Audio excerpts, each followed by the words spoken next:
Mga kaibigan, sakala. Ngayon, ipapakita ko kung paano i-install ang Geode sa Android. Kailangan pumunta sa Google, i-type ang Geode APK.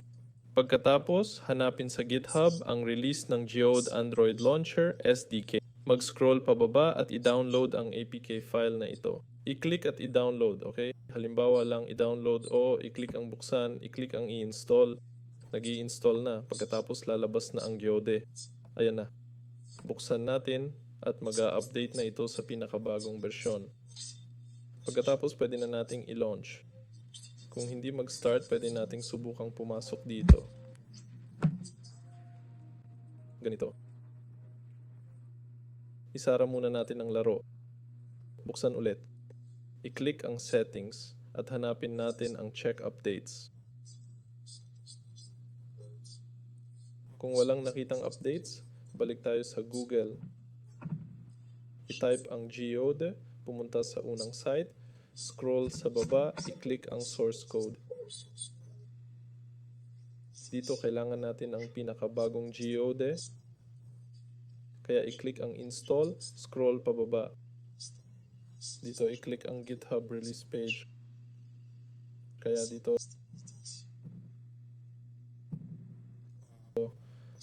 piliin ang pinakabago o ang latest release.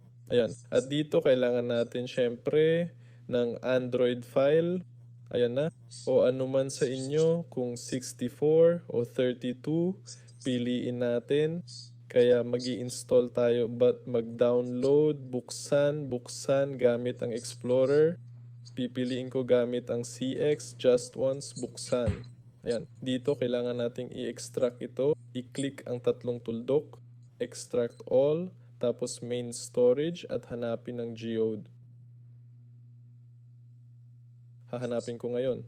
Nasa Android, Media, Geode at syempre i-click ang extract here. Ayan. At i-click ang overwrite.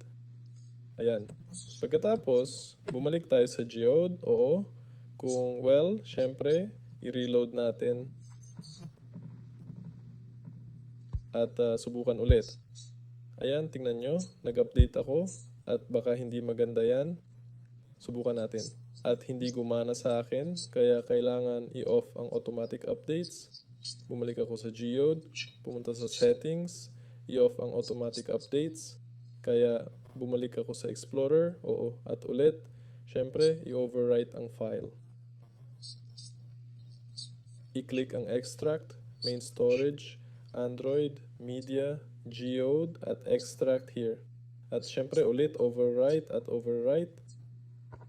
Ayan. At subukan ulit na i-run. At syempre pagkatapos nun gumana na lang, kasama nyo si Velor. Paalam sa lahat.